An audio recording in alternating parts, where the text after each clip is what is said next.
যদি আপনার এগেনস্টে কুফরি করে, বান মারে বা জাদুটোনা করে বা সেহের আইন হাসাদ এগুলোতে আপনাকে কষ্ট দেওয়ার চেষ্টা করে, রাতের আমলগুলোতে গুরুত্ব দাও। রাতের আমল বলতে বোঝাচ্ছি এই সন্ধ্যার পর থেকে যে রাতের জিকির আজগারগুলো আছে, এবং সূরা মুলক, সূরা পারলে সূরা ওয়াকিয়া, পারলে সূরা কাফিরুন অবশ্যই, এছাড়াও সূরা বাকারার শেষের 2-3টা আয়াত, সূরা আলে ইমরানের শেষের 10টা আয়াত, এগুলো গুরুত্ব দেওয়া রাতের আমল।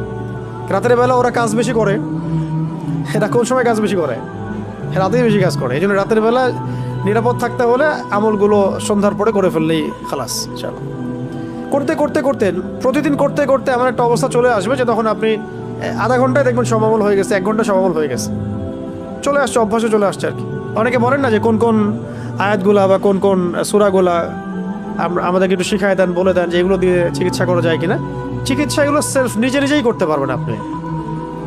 এটা যে বিশ্বস্ত ডাকির কাছে গেলে তো ভালো, যদি নাও যান, নিজের এগুলো জানা থাকে, তেলাওয়াত সহি থাকে, আপনিও অজু করে বসে ওই আয়াতগুলো তেলাওয়াত করে পানিতে দম করতে পারেন। সেই পানি আপনি খাবেন, বাসায় ছিটাবেন, সেই পানি আপনি গোসলের পানিতে মেলাবেন, সেই গোসলের পানিতে আপনি 7টা বড়ই পাতা বেটে দিয়ে দিবেন, 7টা বড়ই পাতা পিষে দিয়ে দিবেন, দিয়ে ওই পানিটা যেটা আপনি পড়লেন, মানে সূরাগুলো যে পানিতে পড়লেন সেই পানিগুলো মিশিয়ে দিবেন। এই গোসলটা অনেক ইফেক্টিভ, অনেক ইফেক্টিভ। অনেকে এমন হয়েছে একবার গোসল করার পরে ভালো হয়ে গেছে, এমনও আছে। তো কোন আয়াতগুলো সেগুলো একটু বলে দেই। সবগুলো বলা হয়তো পসিবল হবে না, আমার মনেও নাই সব। 1 নম্বর সূরা ফাতিহা, 1 নম্বর সূরা ফাতিহা, এটা তো সকল রোগের শেফা। 2 নম্বর সূরা বাকারার প্রথম 5 আয়াত, প্রথম 5। তারপরে সূরা বাকারার আয়াত নাম্বার 255 এবং 56, 255, 56, আয়াতুল কুরসি এবং তার পরের আয়াত আর কি। এরপরে সূরা বাকারার শেষের 3 আয়াত। চিকিৎসা বলে দিচ্ছি আর কি। আরও এরপরে সূরাতুল আলে ইমরানের শেষের 10 আয়াত, 10 বা 11 আর কি, 10 বা 11 নম্বর, 11টা আয়াত।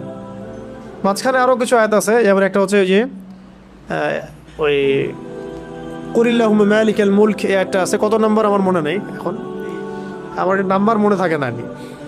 কুলিল্লাহুম্মা মালিকাল মুলক, এই আয়াতটা। আরেকটা আছে শাহিদাল্লাহু আন্নাহু লা ইলাহা ইল্লাহু ওয়াল মালাইকাতু ওয়া উলুল ইলমি কাইমান বিল কিসত, এই আয়াতটা। আচ্ছা, অন্তত এটা লিখেন, সূরা বাকারার শেষে, সূরা বাকারার শেষের 3 আয়াত, সূরা আলে ইমরানের শেষের 10 আয়াত, সূরা কাহাফের প্রথম 10 আয়াত। এটা খুব স্ট্রং একটা ওয়েপেন্স দিলাম আপনাদেরকে আজকে। সূরা কাহাফের প্রথম 10 আয়াত। দাজ্জালও এই আয়াতের সামনে পারবে না। অনেকে অনেকভাবে নিতে পারে কথা, এই জন্য আমরা সব কথা সব জায়গায় বলি না। বাট যখন কোভিড চলছিল, কোভিড চলছিল না যখন, তখন আমরা তো মাহফিল করতাম। তখন কত মানুষের সাথে মোসাফা করছে ঠিক নাই, আর মানুষ বলছে যে স্যানিটাইজার ইউজ করো, মাস্ক পরো, সোশ্যাল ডিস্টেন্স মেনটেন করো। আর মানুষ তো আমাদেরকে জড়ায় ধরতে চাইছে, কিসের ডিস্টেন্স? তো ওই সময় এরকম হচ্ছিল। তো প্রসঙ্গ হচ্ছে যে ওই সময় আমরা একটা আমল করতেছিলাম, মানে আমি একটা আমল করতেছিলাম যে প্রতিদিন সকাল সন্ধ্যায় সূরা কাহাফের 10 আয়াত, 10 আয়াত, 10 আয়াত। আলহামদুলিল্লাহ কোনো সমস্যা হয়নি। কিছু বিষয় থাকে পরীক্ষিত, এটা আমরা দলিল চাইলে আমি দলিল দিতে পারবো না। দলিল তো এটা দিতে পারবো যে সূরা কাহাফ প্রথম 10 আয়াত, যে দাজ্জালের বের হওয়ার সময় সে পড়ে, দাজ্জাল তার কোনো ক্ষতি করতে পারবে না। তো কোভিড আবার কি, ওটা কেয়াস করে পড়ছি আর কি। কোভিড আবার এমন কি, দাজ্জালকে ঠেকাই দেবে কোন সূরার আমল? সূরা কাহাফের প্রথম 10 আয়াত। তাহলে কোভিড আবার কি? তো এর মানে এই না যে আমরা চিকিৎসা আবার নিব না, চিকিৎসাও নিব, আধ্যাত্মিক আইসোলেশনও নিব ইনশাআল্লাহ। এরপরে আছে সূরা কাহাফের শেষের 10 আয়াত, সূরা কাহাফের শেষের 10 আয়াত। আরও আছে সূরা আরাফের আয়াত আছে, আয়াত নাম্বার মনে নেই আমার আর কি। সূরা তাহার মধ্যে কিছু আয়াত আছে, সূরা তাহার কিছু আয়াত আছে, পরে ইনশাল্লাহ আমি লিখে দিতে পারবো আয়াত নাম্বারগুলা।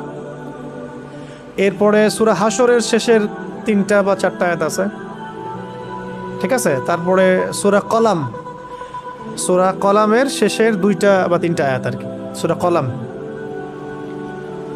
আরও আছে আপনার সূরা ইয়াসিন, সূরা ইয়াসিন, এটা মারাত্মক একটা ফজিলতপূর্ণ সূরা।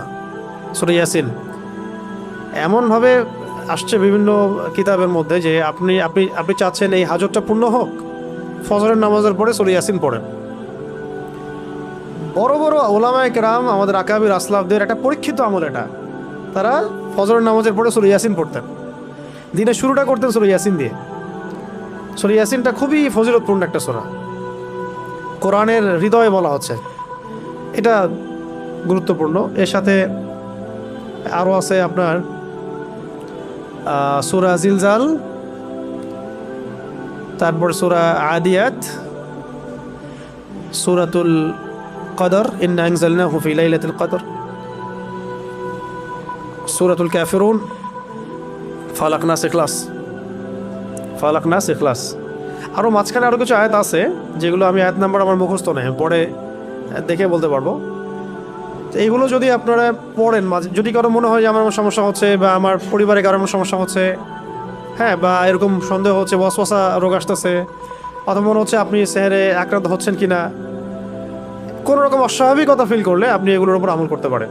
এগুলো পড়ে নিজের গায়ে দম পড়তে পারেন, পানিতে পড়ে সেই পানিতে ফু দিয়ে সে পানি পানও করতে পারেন।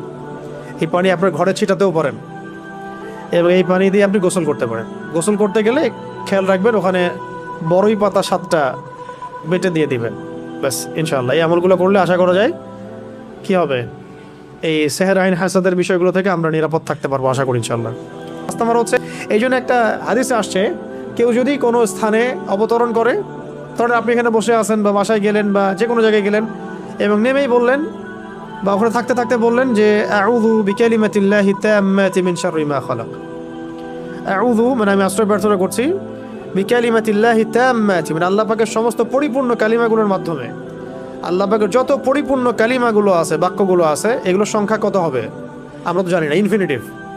কত কালিমা আল্লাহ পাকের আছে না, আমরা তো জানিও না, জানি অল্প কিছু। এই সমস্ত কালিমাগুলোর মাধ্যমে আমি আল্লাহর কাছে আশ্রয় প্রার্থনা করছি মিন শাররি মা খালাক, তিনি যা কিছু সৃষ্টি করেছেন সব কিছুর ক্ষতি থেকে, মানুষের ক্ষতি, জিনের ক্ষতি, ঠিক আছে, তারপরে জালেম বাদশার ক্ষতি, ঠিক আছে, রাতের অন্ধকারের ক্ষতি, জাদুর ক্ষতি, সেহের আইন হাসাদের ক্ষতি, জটিল রোগ ব্যাধির ক্ষতি, মহামারীর ক্ষতি, কত ক্ষতি হিসেব করা যাবে, শেষ করা যাবে? যত রকম ক্ষতি আছে সমস্ত ক্ষতি থেকে আমি আল্লাহর কাছে আশ্রয় প্রার্থনা করছি। এটা যদি কেউ পড়ে, কোনো জায়গায় পড়ে, রাসূল সাল্লাল্লাহু আলাইহি ওয়াসাল্লাম বলছেন ওখান থেকে যাওয়ার আগ পর্যন্ত কোনো কিছু তাকে কোনো ক্ষতি করতে পারবে না ইনশাআল্লাহ, আকস্মিক তার কোনো বিপদ আপদ হবে না ইনশাআল্লাহ।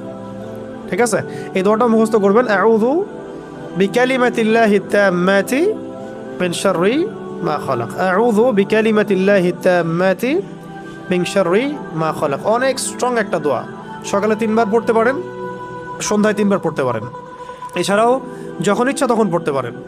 অনেকে বাচ্চাদের ব্যাপারে আমাদের কাছে বলেন দোয়া করেন হুজুর, চারফুক দেন, ঠিক আছে, আপনি নিজেই করবেন।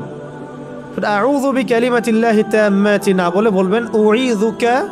যদি আপনার একটা ছেলে হয় তাহলে বলবেন উঈযুকা, যদি একটা মেয়ে হয় তাহলে বলবেন উঈযুকি, আর যদি একটা ছেলে একটা মেয়ে হয় বলবেন উঈযুকুমা, আর যদি অনেকগুলো বাচ্চাকে একসাথে ঝাড়ফুঁক করতে চান বলবেন উঈযুকুম। 4টা ক্ষেত্র বললাম, ঠিক আছে। একটা ছেলে হলে কি বলবেন উঈযুকা বিকালিমাতিল্লাহি তাম্মাতি মিন শাররি মা খালাক, দিয়ে ফু দিয়ে দিবেন। একটা মেয়ে আছে আপনার, একজন মেয়ে আসছে, বলবেন উঈযুকি বিকালিমাতিল্লাহি তাম্মাতি মিন শাররি মা খালাক।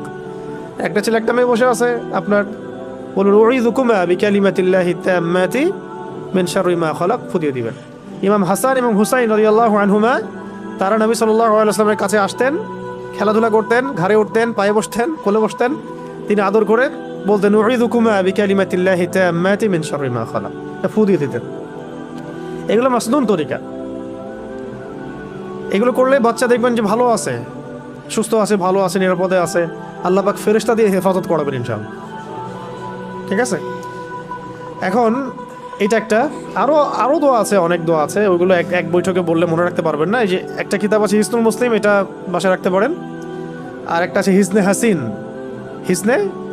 এটাও সুন্দর, মাশাআল্লাহ, চমৎকার, এটা রাখতে পারেন। এগুলোর মধ্য দিয়ে এগুলো শিখতে পারবেন ইনশাআল্লাহ।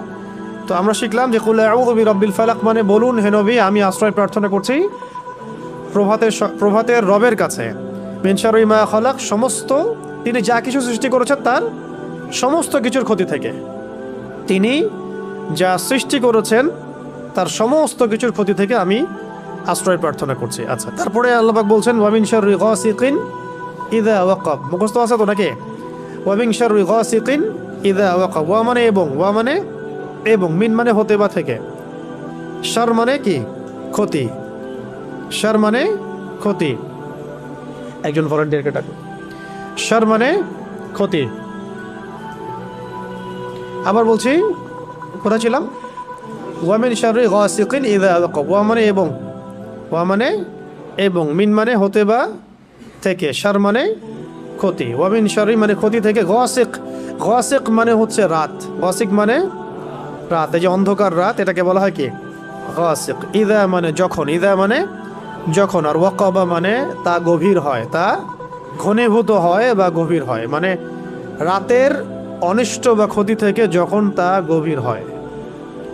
তাহলে প্রথমে আশ্রয় চাওয়া হলো সমস্ত সৃষ্টি থেকে, তারপরে আশ্রয় চাওয়া হচ্ছে স্পেশালি সমস্ত সৃষ্টির মধ্যে স্পেশালি রাতের ক্ষতি থেকে যখন সেটা গভীর হয়। তার মানে বুঝতে পারলাম যে রাতের মধ্যে অনেক ক্ষতি আছে। রাতের মধ্যে কি আছে? এমন অনেক ক্ষতি আছে যেগুলো আমরা দেখি না। একটা হাদিসে নবীজি বলেছেন সাল্লাল্লাহু আলাইহি ওয়াসাল্লাম যে রাতের বেলা এমন অনেক মাখলুক ঘোরাফেরা করে যেগুলোকে তোমরা দেখতে পারো। একটা হাদিসে আসছে তোমরা সন্তানদেরকে সন্ধ্যাবেলা ছেড়ে দিও না, যখন যদি ছাড়তেই হয় তাহলে সন্ধ্যা যখন হয়ে যাবে একবারে পরিপূর্ণরূপে তারপরে ছেড়ো। কেন বলা হচ্ছে এগুলো? আবার বলা হচ্ছে গভীর রাতে তোমরা এই একাকী এদিক ওদিকে যে আমরা যে ভবঘুরে হয়ে ঘোরাফেরা করি এগুলো করতে নিষেধ করা হচ্ছে হাদিসে। কারণ কি? কারণ রাতের বেলা এমন অনেক মাখলুক ঘোরাফেরা করে যেগুলোকে আমরা দেখতে পারি না। আমাদের দৃষ্টির সীমা তো খুব ছোট। সকালবেলা মোরগ ডাকে, খেয়াল করেছেন? কেন ডাকে জানেন? সে ফেরেশতা দেখতে পারে। একটা মোরগ একটা একজন ফেরেশতাকে, মালাককে দেখতে পারেন, সম্মানিত ফেরেশতাকে দেখতে পারেন, আমরা দেখতে পারি না। ওই জন্য তখন পড়তে হয় আল্লাহুম্মা ইন্নী আসআলুকা মিন ফাদলিকা, আল্লাহুম্মা ইন্নী আসআলুকা মিন ফাদলিকা। আবার দেখো রাতের বেলা কুকুর চিল্লাচিল্লি করে বেশি। রাতের বেলা কি করে? কুকুর চিল্লাচিল্লি করে বেশি। কুকুরের ডাক শুনলে আমাদেরকে পড়তে হবে আউযু বিল্লাহি মিনাশ শাইতানির রাজিম। কারণ কুকুর দেখতে পারে জিন শয়তান। কুকুরের দৃষ্টি আমাদের দৃষ্টির চেয়ে এখানে প্রখর, সে দেখতে পারে জিন শয়তান, আমরা দেখতে পারি না। একটা মোরগ দেখতে পারে ফেরেশতা, আমরা দেখতে পারি না। তা আমাদের দৃষ্টি খুবই দুর্বল। আমরা আবার এই দৃষ্টি নিয়ে ফেরাউন বলেছিল যে আল্লাহকে দেখতে চাই, নাউযুবিল্লাহি মিন যালিক, তাই না? আস্তাগফিরুল্লাহ। তো এখন কথা হচ্ছে যে রাতের মধ্যে ক্ষতি আছে। এই জন্য রাতের বেলা, এখন তো রাত দিন হয়ে গেছে, দিন রাত হয়ে গেছে, এই কারণে রাতের বেলা যারা দুনিয়াবি কারণে বা ফাহেসা কাজে ব্যস্ত থাকেন, একটা তো দিনই এলেম চর্চা করা, রাত জেগে ইবাদত করা, সেটা তো আলাদা বিষয়, সেটা অনেক বেশি ফজিলতেরও। রাত জেগে ইলম চর্চা করা ফজিলতের। একটু ঘুমাবে, একটু ইলম চর্চা করবে, একটু নামাজ পড়বে, এটা তো অনেক ভালো, এটা দরবেশ বলা কাজ। কিন্তু অনেকে দেখা যায় টিভি দেখে, মুভি দেখে, গান শুনে, হ্যাঁ কনসার্ট করে, এখানে ওখানে বন্ধুদের সাথে আড্ডা মেরে, বাইক চালায়, রাতের বেলা এদিক ওদিকে ঘুরে বেড়ায়, হ্যাং আউট করে, এভাবে সময় নষ্ট করে রাতে। তাদের ক্ষেত্রে এই সেহের আইন হাসাদ হয়ে যায় এর সম্ভাবনা একদম 90%। তারা জিন্দার আক্রান্ত হয়ে যেতে পারে, সেহের হয়ে যেতে পারে, আইন হয়ে যেতে পারে, হাসাদ হয়ে যেতে পারে, আরও অনেক বড় বড় সমস্যা হয়ে যেতে পারে। রাতের এই ক্ষতি থেকে আমাদেরকে বাঁচার জন্যে অবশ্যই কী করতে হবে?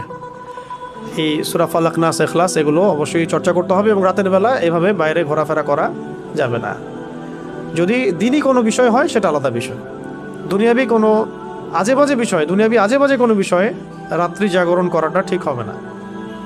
আল্লাহ পাক আমাদেরকে বোঝার তৌফিক দান করে। তো রাতের বেলা অনেক ক্ষতি আছে, এই ক্ষতিগুলো থেকে আল্লাহ পাক আমাদেরকে হেফাজত করেন, আমিন। 4 নম্বর আয়াতে আল্লাহ পাক বলেছেন ওয়ামিন, এটা ভালো করে বোঝার, ওয়ামিন শাররিন নাফাসাতি ফিল উকাদ, ওয়ামিন শাররিন, এটা আয়াতটা ভালো করে পড়বেন, ওয়ামিন শাররিন নাফাসাতি ফিল উকাদ। অনেকে নাফাসাত পড়ে ফেলেন, সিন নাই এখানে, সা আছে। ওয়ামিন শাররিন নাফাসাতি ফিল উকাদ। ওয়া মানে এবং, মিন মানে হতে বা থেকে, আর শার মানে তো ক্ষতি। নাফাসাত শব্দটা হচ্ছে স্ত্রীবাচকের বহুবচন। স্ত্রীবাচক শব্দের বহুবচন, এটা দ্বারা বোঝানো হচ্ছে যে জাদু করিনি মহিলা, জাদু করিনি নারীদের কথা বলা হচ্ছে, জাদু করিনি নারীদের কথা বলা হচ্ছে। এটা কিন্তু প্রমাণিত যে এই বিষয়গুলোতে নারীরা বেশি অগ্রগামী হয়। খুব সতর্ক, নারীদের ফিতনা কিন্তু মারাত্মক। ইন্না কাইদাকুন্না আযীম, আল্লাহ পাক বলেছেন তোমাদের ষড়যন্ত্র কিন্তু মহান। মহান মানে বিশাল, মারাত্মক। তো এখনো গ্রামে গঞ্জে বিভিন্ন জায়গায় আপনি দেখবেন যে নারীরা এগুলোর সাথে বেশি সম্পৃক্ত হয়ে যাচ্ছে, জাদু চর্চা করছে ইত্যাদি ইত্যাদি। তা আগে থেকে এটা ছিল। আল্লাহ পাক এখানে মুআন্নাস শব্দ প্রয়োগ করেছেন যে গ্রন্থিতে, ওকদ, ওকদ মানে হচ্ছে গ্রন্থি, গিট, রশি বা দড়ির গিট। তাহলে আয়াতের অর্থ হচ্ছে যে গ্রন্থিতে ফুৎকার দানকারী, মানে ফু দেয়, যে ফু ফু দেওয়া, গ্রন্থিতে মানে গিটে ফুৎকার দানকারিনী নারীদের অনিষ্ট থেকে। বোঝানো হচ্ছে এমন জাদু করেনি মহিলাদেরকে যারা গিটের মধ্যে ফু দিয়ে দিয়ে জাদু করে। বুঝতে পারছি? এমন নারীদের অনিষ্ট থেকে আল্লাহ পাক আমাদেরকে আশ্রয় চাইতে বলছেন যারা গিটের মধ্যে ফু দিয়ে দিয়ে দিয়ে জাদু করে। ঠিক নবী সাল্লাল্লাহু আলাইহি ওয়াসাল্লামের ক্ষেত্রে কী হয়েছিল? এই 11টা গিট দেওয়া হয়েছিল, চুলে 11টা গিট দেওয়া হয়েছিল। এই চুলের কথা বলতে গিয়ে একটা কথা মাথায় আসছিল, তখন ভুলে গেছিলাম। এই যেখানে সেখানে সেলুনে যে চুল কাটি আমরা, এইগুলোতে একটু ঝুঁকি আছে। মানে চুলগুলো কখন কোথায় কি হচ্ছে, আপনার কোন দুশ্মন আপনার চুল নিয়ে চলে যাবে আপনি তো টের পাচ্ছেন না। ব্যাপারটা বুঝতে পারছেন? তো এর বড় বড় ওলামা একরাম যারা আমি আগে দেখেছি, শুনেছি যে তারা কিন্তু বাসায় চুল কাটতেন এবং চুল মাটিতে পুঁতে ফেলতেন, কাউকে দিতেন না, দেখতে দিতেন না। কে জানে আবার শত্রুতা করে কেউ যদি চুল নিয়ে চলে যায়, আপনার শত্রু টানেভাবে থাকতে পারে, আপনি তো বুঝতে পারবেন না। তো যাই হোক, এত বেশি আবার ভয়ের কিছু নাই, কিন্তু ব্যাপারটা কনসিয়াসনেস থাকা দরকার যে চুল মেয়েরাও যেখানে সেখানে ফেলে দিচ্ছে। জাদুর চুল দিয়ে করা যায় আর কি, করেও সাধারণত। চুল দিয়ে করলে মাথায় ইফেক্ট হবে। আবার অনেক সময় দেখা যায়, আমরা দেখেছি যে মেয়েরা চুল বিক্রি করতেছে, গ্রাম অঞ্চলে দেখবেন, খেয়াল করে চুলগুলো কালেক্ট করে বিক্রি করে তারা, আবার পরচুলা বানায় সেগুলো দিয়ে। মারাত্মক, এগুলো ডেঞ্জারাস কাজ আর কি, যে কোনো সময় ক্ষতিগ্রস্ত হয়ে যেতে পারে। তো এখানে বোঝানো হচ্ছে যে এই গ্রন্থিতে ফুৎকার দানকারিনী মহিলাদের অনিষ্ট থেকে আমি আশ্রয় প্রার্থনা করছি। ঠিক আছে? আর শেষের আয়াতে বলা হচ্ছে ওয়ামিন শাররি হাসিদিন ইযা হাসাদ। ওয়া মানে এবং, মিন মানে হতে, আগে জানলেন। শার মানে কি? ক্ষতি। হাসিদ মানে হিংসুক। হাসিদ মানে হিংসুক, মানে যে হিংসা করে। ইসমে ফাইল এটা, যে হিংসা করে। ইযা মানে যখন, হাসাদা মানে সে হিংসা করে।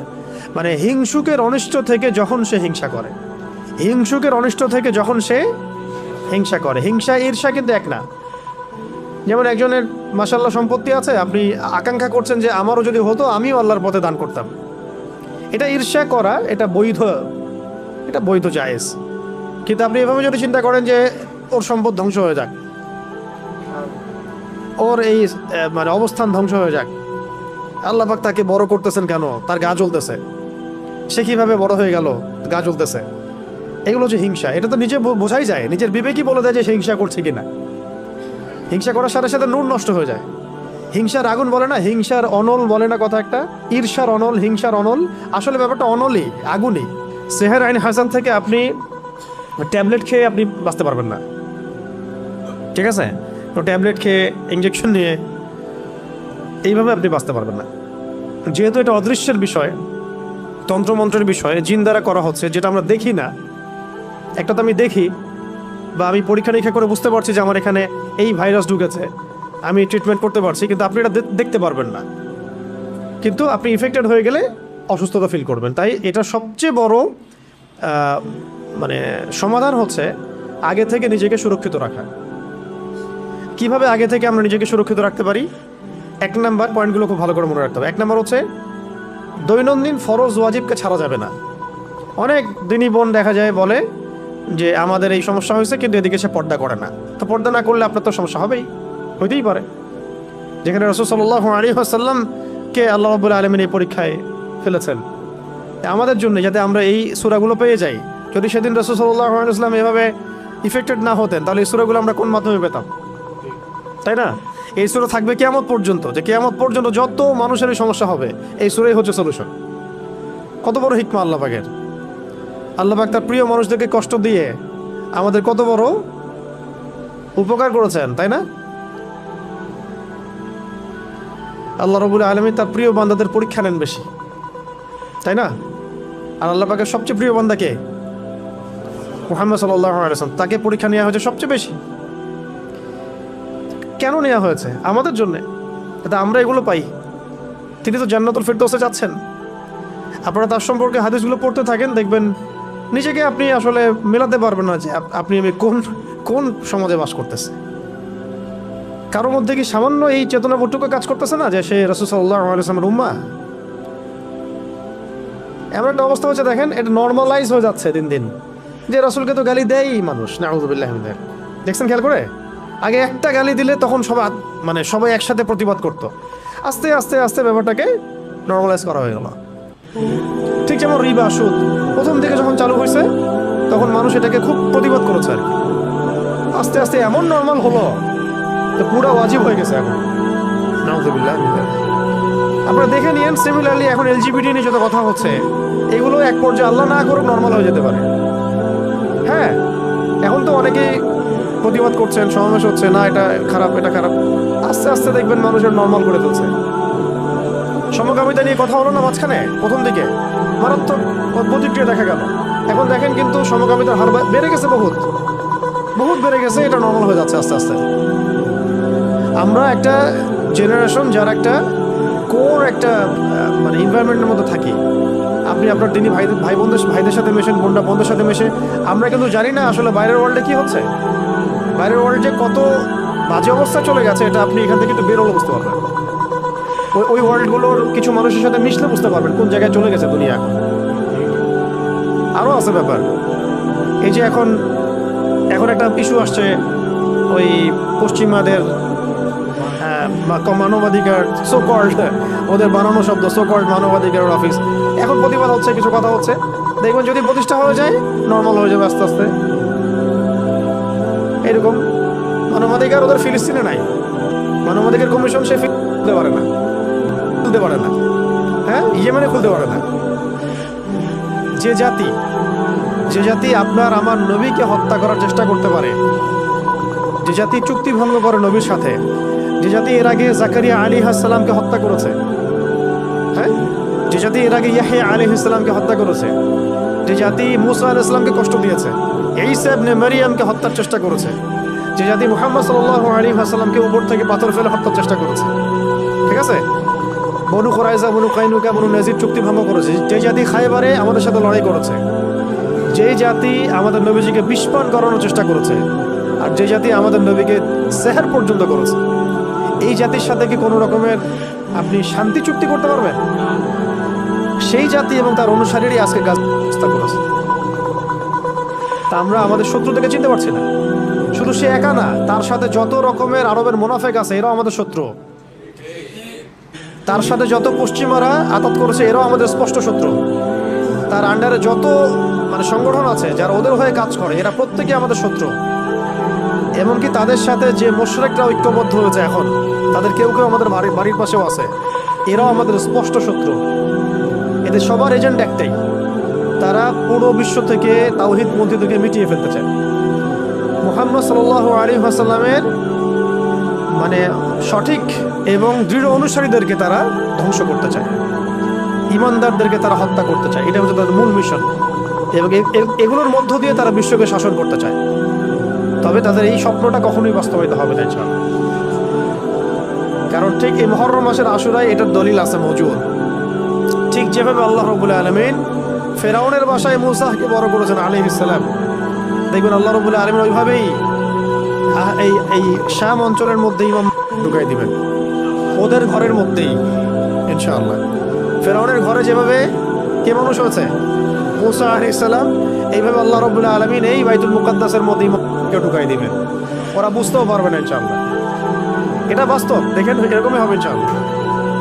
আর যেভাবে আল্লাহ রাব্বুল আলামিন একটা জায়গায় একত্রিত করে ফেরাউন এবং তার অনুসারীদেরকে ডুবিয়ে মেরেছেন, ঠিক একইভাবে আল্লাহ রাব্বুল আলামিন এই জামানার যত ফেরাউন আছে, এই জামানার এই যুগের যত ফেরাউন, এই যুগের যত জালেম এবং এই জালেমদের সহযোগী, সবাইকে আল্লাহ পাক এই হোলি ল্যান্ডে একত্রিত করছেন যাতে একসাথে এদেরকে ধ্বংস করা যায়। এটা ইতিহাস লিখিত হয়ে গেছে। এটা আমি এই জন্য বললাম যাতে মুসলিমরা আমরা যেন কখনো হীনমন্যতা না ভোগেন, যে কি হচ্ছে গাজায়, কি হচ্ছে ফিলিস্তিনে, কি হচ্ছে ইরাকে, সিরিয়ায়, আমরা মনে হয় দুর্বল। এগুলো হচ্ছে আল্লাহ রাব্বুল আলামিনের মাস্টার প্ল্যান। সাফল্য দুইভাবে আসে, এক হচ্ছে শাহাদাতের মাধ্যমে, এক হচ্ছে গাজী হওয়ার মাধ্যমে। যে ভাইরা শাহাদাত পাচ্ছেন তারা শাহাদাত বরণ করার মধ্য দিয়ে সফল হচ্ছেন, আর যে ভাইরা গাজী হবেন তারা জয়লাভ করে সফল হবেন। দুটোই সফলতার রাস্তা আমাদের জন্য। আমাদের সামনে মানে লস বলে কোনো প্রজেক্ট নাই। আমাদের সামনে কি নাই? লস বা ক্ষতি বলে কোনো প্রজেক্ট নাই। তো এই ছিল ওদের চরিত্র। এই কারণে আমি এতগুলো কথা এই কারণে বললাম যে ওদের ব্যাপারে যেন সচেতন থাকি আমরা। ওদের এজেন্ডা, ওদের রাজনৈতিক ভিশন, ওদের অর্থনৈতিক এই মানে ফাঁকফোকরগুলো, সামাজিক ওদের যে ফিতনাগুলা, ওদের ইন্টারনেটের ফিতনাগুলা, মিডিয়ার ফিতনা, ওদের প্রযুক্তিগত ফিতনা, এবং ওদের যে বৈশ্বিক একটা মানে জায়নিস্ট ট্র্যাপ আছে, এগুলো সম্পর্কে যেন আমরা সচেতন থাকি। কোনো অবস্থায় যেন এগুলোতে পা না দেই, কারণ তারা আমাদের নবীকে পর্যন্ত ছাড়ে নাই। এটা মনে রাখবেন, যে আপনার নবীকে ছাড়ে না সে আপনাকে ছাড়বে কীভাবে? যে আপনার নবীকে ছাড়ে নাই সে আপনাকে ছাড়বে?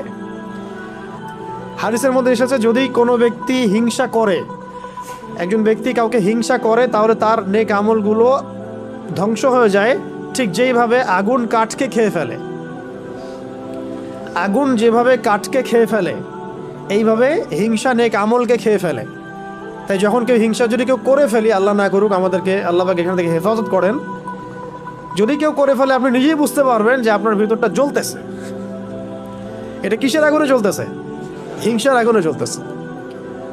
এবং এই জ্বলা থেকে দাড়ি টুপিওয়ালা মানুষটাও বাদ দেয়, ঠিক আছে? কোনো কোনো ক্ষেত্রে অগ্রগামীও হইতে পারে, বেশি জ্বলে। অনেকের বেশি জ্বলে না? বেশি জ্বলে। তো হিংসা থেকে বাঁচতে হবে। আরেকটা হচ্ছে, যদি কেউ আপনাকে হিংসা করে, আপনি হিংসা করেন না কাউকে, কিন্তু অন্যরা আপনাকে হিংসা করতেছে, এটার জন্য আপনি কখনোই গুনাহগার না, কিন্তু এই যে হিংসা আপনাকে করতেছে মানুষ, এটারও ইফেক্ট আপনার উপর আসতে পারে যদি আপনি প্রোটেক্টেড না থাকেন। কারণ এটা একটা আগুন, যে জ্বলবে তাকেও তো জ্বালাবেই, আশেপাশে দাঁড়ায় থাকলে সেও জ্বলবে, আর তার উপরে আগুনের তাপ গিয়ে পড়বে। অতএব ওই আগুনের তাপ থেকে বাঁচার জন্য ঢাল লাগবে। কি লাগবে? এই ঢাল বা সুরক্ষাই হচ্ছে আমাদের এই সূরাগুলা, দোয়াগুলা, আমাদের আজকারগুলা, আমাদের নামাজ, আমাদের তিলাওয়াত, এগুলো হচ্ছে আমাদের প্রোটেকশন। তাহলে এই হলো মূলত সূরা ফালাকের 5টা আয়াতের অর্থ। এই 5টা আয়াতে আমরা জানতে পারলাম যে আল্লাহ পাক আমাদেরকে বলেছেন, মানে নবীকে বলেছেন, মানে আমাদেরকে বলেছেন যে বলো আমি আশ্রয় প্রার্থনা করছি সকালের রবের নিকটে। সকালের রব কেন? যিনি সমস্ত অন্ধকার দূর করে দেন। মিন শাররি মা খালাক, তিনি যত কিছু সৃষ্টি করেছেন সমস্ত কিছুর ক্ষতি থেকে। আর ওয়া মিন শাররি গাসিকিন ইযা ওয়াকাব, খাস করে এই রাতের ক্ষতি থেকে যখন সেটা গভীর হয়, রাতের ক্ষতি থেকে যখন সেটা গভীর হয়। আর এবং গ্রন্থিতে ফুৎকার দানকারিণী, মহিলাদের অনিষ্ট থেকে, জাদুকরিণী নারীদের অনিষ্ট থেকে, এবং হিংসুকের অনিষ্ট থেকে যখন সে হিংসা করে। এই 5টা আয়াতে এই কয়েকটা বিষয় আছে। কয়টা বিষয় আছে তাহলে? এক হচ্ছে সমস্ত সৃষ্টির অনিষ্ট, 2 খাস করে রাতের অনিষ্ট, রাতের অনিষ্ট যখন সেটা গভীর হয়, 3 আসছে জাদুকরিণী মহিলাদের ফিতনা, 4 আসছে হিংসুকের ফিতনা। ঠিক আছে? এরপরে সূরাটার সাথে রিলেটেড, কানেক্টেড। এখানে আবার আল্লাহ পাক বলছেন কুল আউযু বিরাব্বিন নাস। হে নবী, আপনি আরও বলুন যে আমি আশ্রয় প্রার্থনা করছি। আপনি বলুন আমি আশ্রয় প্রার্থনা করছি কার কাছে? রব্বিন নাস। রব্বিন নাস, মানুষের রবের কাছে, মানুষের রবের কাছে। মানুষ তো এখানে দুর্বল না, মানুষ ফেরেশতাকে দেখতে পারে না, জিনকে দেখতে পারে না। এই যে প্রথমে যে ক্ষতিগুলা, না আমরা অন্ধকার রাতের ক্ষতি দেখতে পারি, না জিনকে দেখতে পারি, না সেহের দেখতে পারি, না হিংসা দেখতে পারি, দেখতে পারি? এরা সব অদৃশ্যের ক্ষতি। অদৃশ্যের ক্ষতি না, অদৃশ্যের ক্ষতি। তো একটা হলো শত্রু সামনে আছে, আপনি দেখছেন ফাইট করছেন। সামনে ধরেন জিহাদের মাঠে আপনি আছেন, সামনে একটা কাফের, আপনি দেখছেন একজন কাফের, সে যেভাবে আপনাকে আক্রমণ করবে আপনি সেভাবে আপনি নিজেকে বাঁচাবেন বা আপনি আক্রমণ করবেন। একটা হচ্ছে আপনি দেখতেই পাচ্ছেন না আপনার শত্রু কোথায়। তাহলে এই অদৃশ্য শত্রুর বিরুদ্ধে আপনাকে কে সাহায্য করতে পারে? একমাত্র সেই সত্তা যিনি দৃশ্য অদৃশ্য সব দেখতে পারেন, তাই না? এই অদৃশ্য শত্রুর বিরুদ্ধে সাহায্য করতে পারে একমাত্র সেই সত্তা যিনি দৃশ্য অদৃশ্য সমস্ত জ্ঞান রাখেন। তো সেই সত্তা আল্লাহ ছাড়া আর কে আছে? কেউ আছে? তো এই কারণেই এই সমস্ত ক্ষতিগুলো দেখবেন অদৃশ্যের ক্ষতি। কিন্তু তো এখানে বলা হচ্ছে রব্বিন নাস, মানুষের রবের কাছে আশ্রয় প্রার্থনা করছি। মালিকিন নাস, শুধু রবই নন, তিনি মানুষের মালিক, তিনি মানুষের মালিক, মানুষের মালিকের কাছে। ইলাহিন নাস, তিনি মানুষের ইলাহের নিকটে। তিনটা কথা, তিনটা সম্বোধন বিশেষণ আসলো এখানে। কুল, বলুন হে নবী, আউযু, আমি আশ্রয় প্রার্থনা করছি, বিরব্বিন নাস, মানুষের রবের নিকটে, মালিকিন নাস, মানুষের মালিকের নিকটে, ইলাহিন নাস, মানুষের ইলাহের নিকটে। কয়টা বিশেষণ? আল্লাহ পাকের বিশেষণ হচ্ছে এখানে রব্বিন নাস, মালিকিন নাস, ইলাহিন নাস। আর এর আগের সূরা আছে কি? রব্বিল ফালাক। চারটা বিশেষণ আসছে এখানে, তাই না? আচ্ছা, কি থেকে এতগুলো সম্বোধন করে কি থেকে আশ্রয় চাচ্ছি? আগে তো একটা সম্বোধন করা হয়েছে, বলে আউযু বিরব্বিল ফালাক, একটা বিশেষণ বলে বাকি চারটা থেকে আশ্রয় প্রার্থনা করা হয়েছে। এখন তিনটা বিশেষণ আসলো এখানে। তিনটা বিশেষণ আসা মানে একটা শক্তিশালী শত্রু আমার পিছনে আছে, যার থেকে আমরা আশ্রয় চাচ্ছি। সেটা কি? সেটা হলো মিন শাররিল ওয়াসওয়াসিল খান্নাস। মিন শাররিল ওয়াসওয়াসিল খান্নাস, এইটা যার মধ্যে, এই রোগ যার মধ্যে আছে বা এটা যাকে ধরেছে, তার আর কোনো রোগের দরকার নেই। এই ক্ষতি যাকে গ্রাস করেছে বা করছে, আল্লাহ না করুক, আল্লাহ হেফাজত করেন, তার আর কোনো রোগের দরকার নেই, কোনো সমস্যার দরকার নেই। এই সমস্যাই কাফি তার জীবন ধ্বংস করার জন্য। নাউযুবিল্লাহ। সেটা কি? মিন শাররি, অনিষ্ট থেকে, আর ওয়াসওয়াস, কুমন্ত্রণা দাতার, ওয়াসওয়াসা দাতার, আল খান্নাস মানে আত্মগোপনকারী, কুমন্ত্রণা দাতার ক্ষতি থেকে। আত্মগোপনকারী, কুমন্ত্রণা দাতার ক্ষতি থেকে। যে আত্মগোপনকারী মানে নিজেকে সে গোপন করতে পারে, আপনি দেখতে পারবেন না। কুমন্ত্রণা দাতা মানে সে আপনার অন্তরের মধ্যে সবসময় প্রভাব বিস্তার করতে পারে, আপনার এর উপর কোনো কন্ট্রোল নাই। ঠিক আছে?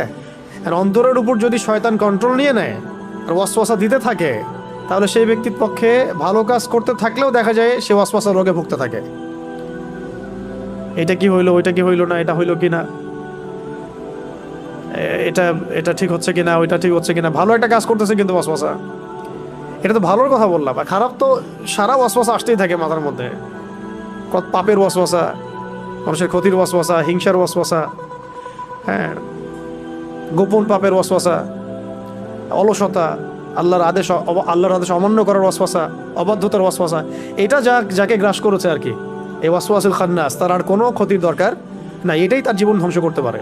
এই জন্যে এত স্ট্রং সম্বোধন সামনে করা হচ্ছে বারবার। হে মানুষের রব, এক কথায় হে মানুষের মালিক, হে মানুষের ইলাহ, মানে আপনি আমাকে এটা থেকে বাঁচান। ব্যাপারটা এরকম আর কি, ব্যাপারটা এরকম। ঠিক আছে? আল্লাযী ইউওয়াসউইসু ফি সুদুরিন নাস, কারণ তার শক্তিটা কি? আল্লাযী মানে যে, ইউওয়াসউইসু মানে ওয়াসওয়াসা দেয়, ফি মানে মধ্যে, সুদূর মানে হৃদয়, বক্ষ বা হৃদয়, আর নাস মানে মানুষের। যে মানুষের হৃদয়ের মধ্যে ওয়াসওয়াসা দিতে পারে, যে মানুষের হৃদয়ের ভিতরে ওয়াসওয়াসা দিতে পারে, এটাকে মেডিকেল সায়েন্স বিশ্বাস করবে? হৃদয়ের মধ্যে ওয়াসওয়াসা আসা কেউ দেয়? এরকম কোনো সত্তা আছে যে এসে আমার হৃদয়ে ওয়াসওয়াসা দিয়ে যায়? সায়েন্স কি বিশ্বাস করবে? দেখছেন কীভাবে আমরা গডলেস ওয়ার্ল্ডে ঢুকে গেছি আস্তে আস্তে। পশ্চিমারা আমাদেরকে এইভাবে সাইকোলজিক্যালি নাস্তিক বানায় ফেলছে। কিন্তু তো শয়তান মানুষের হৃদয়ের ভিতরে ওয়াসওয়াসা দিতে পারে, শয়তান মানুষের হৃদয়ের ভিতরে ওয়াসওয়াসা দিতে পারে। আল্লাযী ইউওয়াসউইসু ফি সুদুরিন নাস, যে মানুষের হৃদয়ের মধ্যে ওয়াসওয়াসা দেয়, মানুষের মধ্য থেকে এবং জিনের মধ্য থেকে। তো জিন নিয়ে তো অনেক কথা বললাম, মানুষের মধ্য থেকে কিভাবে ওয়াসওয়াসা দিতে পারে, এটারও অনেক প্রমাণ আমাদের সামনে আশপাশে আসবে। চলতে ফিরতেই বুঝতে পারবেন যে আপনি ভালো কাজ করতে যাচ্ছেন, দিনের পথে চলতে যাচ্ছেন, জিন যতটা না আপনাকে বাধা দিবে, মানুষ শয়তান আরো বেশি বাধা দিবে। মিনাল জিন্নাতি ওয়ান নাস, শয়তান কয় প্রকার তাহলে? জিন শয়তান আছে, আবার মানুষ শয়তান আছে। কখনো কখনো মানুষ শয়তান মানে জিন শয়তানকে দমন করা সহজ, কখনো কখনো জিন শয়তানকে দমন করাটা সহজ। আয়াতুল কুরসি পড়েন, জিন শয়তান পালা চলে যাবে। কিন্তু আয়াতুল কুরসি আপনি পড়েন, মানুষ শয়তান পালাবে না। ঠিক আছে? তো মানুষ শয়তানকে দমন করাটা একটু কঠিন। তো শয়তান দুই প্রকার, মাথা রাখতে হবে। জিন শয়তান, মানুষ শয়তান, উভয় শয়তানের পক্ষ থেকে আল্লাহ, উভয় শয়তানের মানে ক্ষতি থেকে আমি আল্লাহ পাকের কাছে আশ্রয় প্রার্থনা করছি। তো এই সূরার মধ্যে কতগুলো বিষয় আসছে? প্রথমে 4টা বিষয়, তারপরে আবার কয়টা বিষয়? হ্যাঁ, দুইটা বা 3টা বিষয়, মোট এই 6টা বিষয় থেকে এই দুটো সূরাতে আশ্রয় চাওয়া হয়েছে, যেগুলো আমরা বাহ্যিক জ্ঞান দিয়ে এগুলোকে আমরা ডিল করতে পারবো না বা এদের সাথে আমরা ফাইট করতে পারবো না। এই সূরা দুটো শোয়ার সময় আমল করা, সাথে সূরা ইখলাস থাকবে, সকাল সন্ধ্যায় আমল করা, এবং প্রত্যেক ফরজ নামাজের পরে আমল করা। প্রত্যেক ফরজ নামাজের পরে অন্তত একবার করে পড়া, সকাল সন্ধ্যায় 3বার করে, আর ফরজ নামাজের পরে কয়বার করে? একবার করে। এছাড়াও যখন তখন চলতে ফিরতে যখন তখন আপনি সূরা ফালাক, নাস, ইখলাস পড়তে পারেন।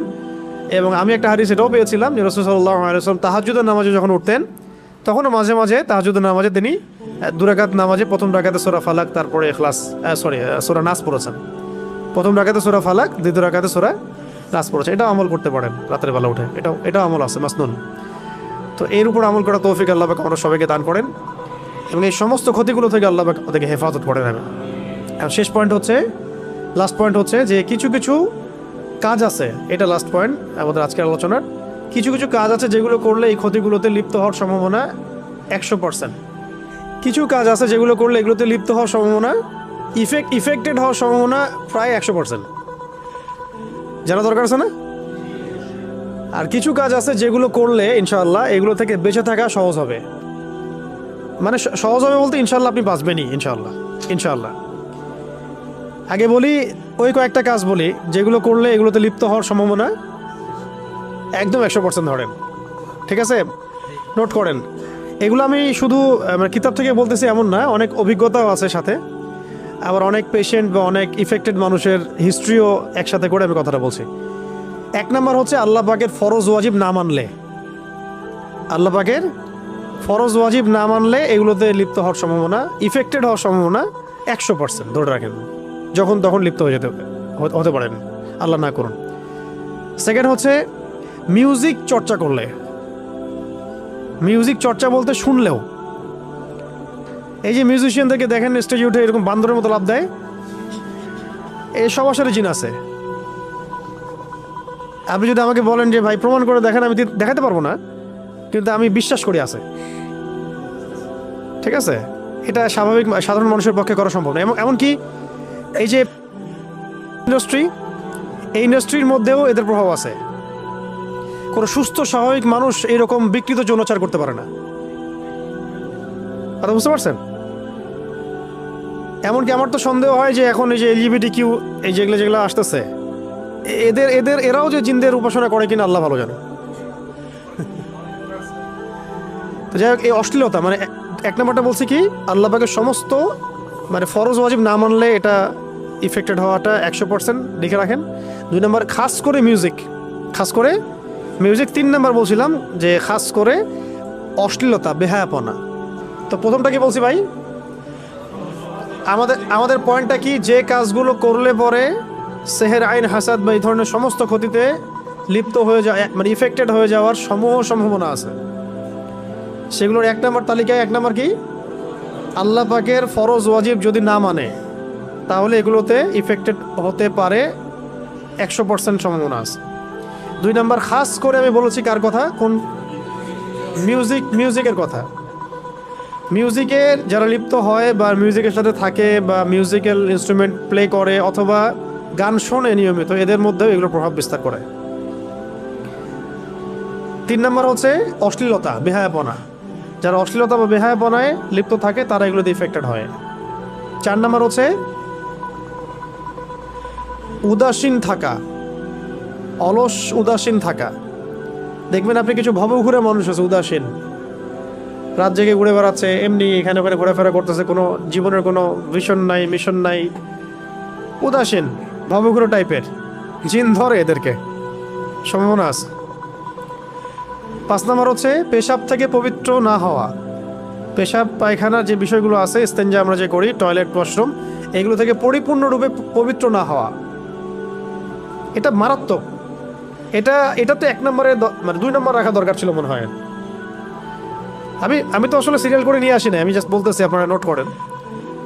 যদি কেউ অপবিত্র থাকে পেশাবের ছিটাফোটা থেকে, নাপাক থাকে, এক কথায় নাপাক থাকে, এটা সম্ভাবনা আছে তার এগুলো ইফেক্টেড হওয়ার। ঠিক আছে, কটা বলছি? 5টা। একটা লিখেন যে মাদকদ্রব্য সেবন করে, মাদকদ্রব্য সেবন যারা করে বা এটার সাথে ইফেক্টেড থাকে, মানে থাকে, এডিক্টেড থাকে, তারা এগুলোতে ইফেক্টেড হওয়ার সম্ভাবনা শতভাগ। 7 হচ্ছে যারা দৈনন্দিন মাসনুন জিকির আজগারগুলো করে না, দৈনন্দিন মাসনুন যে জিকির আজগারগুলো আছে এগুলো করে না। এগুলো যদিও 1 নম্বরের মধ্যে পড়ে যায়, তারপর আলাদা করে বললাম যে মাসনুন জিকির আজগারগুলো যারা করে না তারা। 8 হচ্ছে নিয়মিত কোরআন তেলাওয়াত যারা করে না, নিয়মিত খাস করে কোরআন তেলাওয়াত যারা করে না। 9 নম্বর, যেসব নারীরা বেহায়ের মতো বাইরে বেপর্দায় চলাফেরা করে, তারা তো নিজেরা ইফেক্টেড হয়, অন্যকে ইফেক্টেড করে। তারা নিজেরা তো ইফেক্টেড হয়ই, অন্যদেরকে ইফেক্টেড করে। একটা হাদিসই আছে, যখন এরকম কোনো মেয়ে বেপর্দায় বাইরে বের হয়, শয়তান তার পিছু নেয় এবং অন্য পুরুষের চোখে তাকে সুন্দর করে উপস্থাপন করে শয়তান। যদিও সে মোটেই সুন্দর না, কিন্তু শয়তান তাকে সুন্দর করে উপস্থাপন করছে, সে খুব সুন্দর। এটা আপনার চোখে একটা ভ্রম সৃষ্টি হচ্ছে। কে করছে এটা? শয়তান। সুবহানাল্লাহ, ভাবা যায়? তাহলে শয়তানের একটা বড় অস্ত্র বেহায়া নারীরা, বেপর্দা নারীরা। তো আমাদের সমসাময়িক সময়ে তসলিমা নাসরিন শয়তানের একটা বড় অস্ত্র, এবং ওর যারা অনুসারী আছে, হাসতেছেন কেন? এরা শয়তানের সবচেয়ে বড় বড় অস্ত্রগুলোর মধ্যে একটা।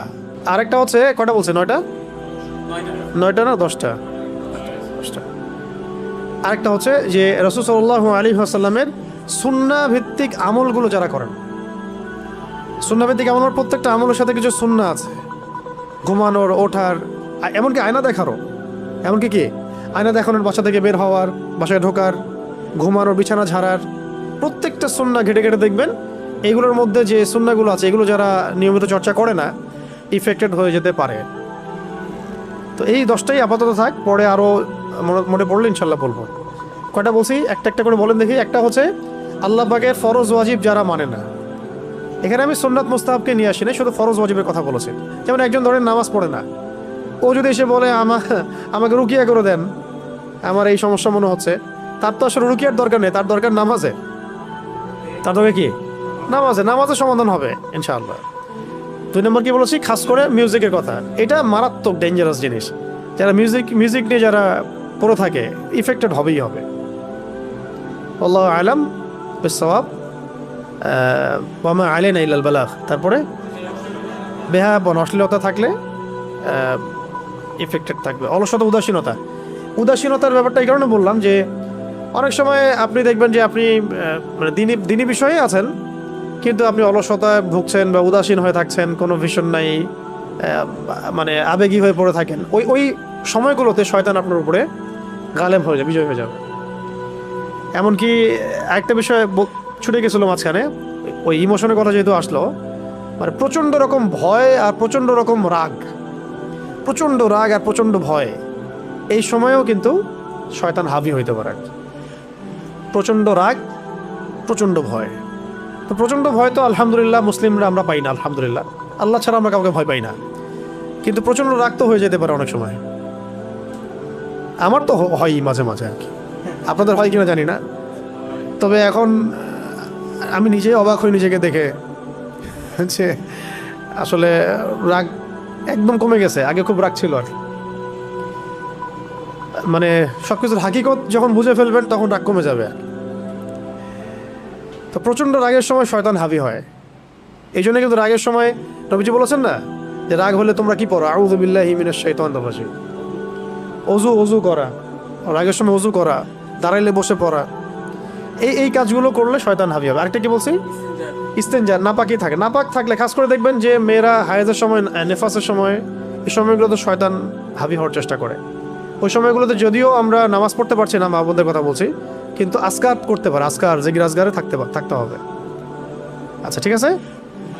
তারপরে মাদক দ্রব্য, এটা তো আপনারা বুঝতেই পারতেছেন। যদি ও নিজের সেন্সেই না থাকে তো ও তো শয়তান ওকে যা করাবে তাই করবে। দেখবেন যারা মানে অন্যায় করে, জুলুম করে, তারা কিন্তু মাদক খেয়ে করে। হ্যাঁ, জেনা করতে যাবে মাদক খেয়ে, কাউকে খুন করতে গেছে মাদক খেয়ে। হ্যাঁ, তারপরে দেখেন এমনকি রিমান্ডে গেছে, কোনো আলেমকে মারবে, ড্রিঙ্কস করে গেছে মারার জন্য।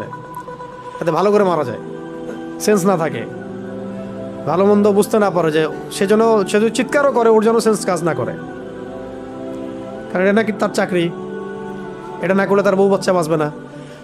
বুঝতে পারছেন না? এই হলো অবস্থা।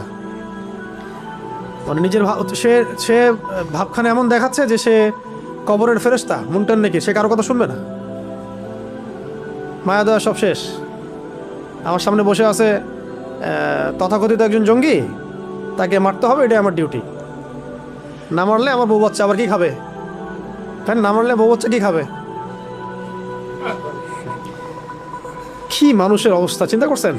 তো মাদক দ্রব্য খেয়েও এরকম মানুষ অনেক কাজ করছে, করেও এখনো, তারা নিজেরাও জানে এটা।